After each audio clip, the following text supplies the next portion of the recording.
Делится гарантированная государством юридическая помощь на первичную и на квалифицированную юридическую помощь. То есть квалифицированную оказывают только адвокаты, а первичную могут оказывать государственные работники в рамках своей компетенции, госслужащие. То есть все помощники адвокатов, юристы, НПО в рамках своей компетенции они могут оказать эту первичную юридическую помощь.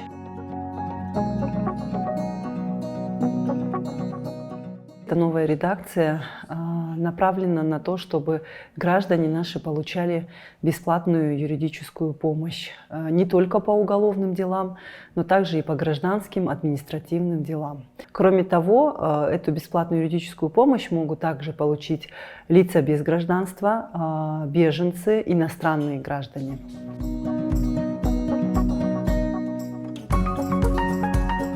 Согласно данному законопроекту,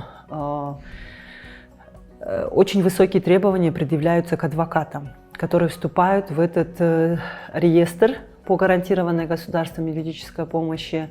То есть те адвокаты, которые вступают, у них обязательно должно быть сертификат о повышении квалификации именно по гарантированной государством юридической помощи, а также отсутствие дисциплинарного взыскания.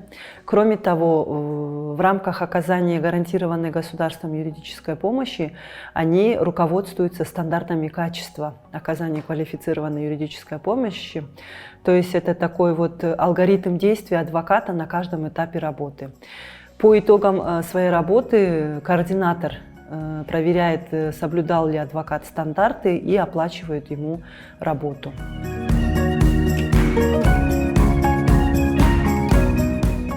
Самое главное – доступ к правосудию у всех граждан, чтобы не был ограничен, чтобы каждый имел право обратиться за защитой своих прав в суд.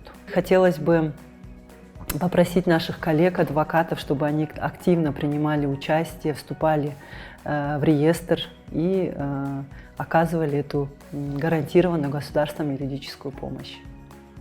Такое пожелание у меня.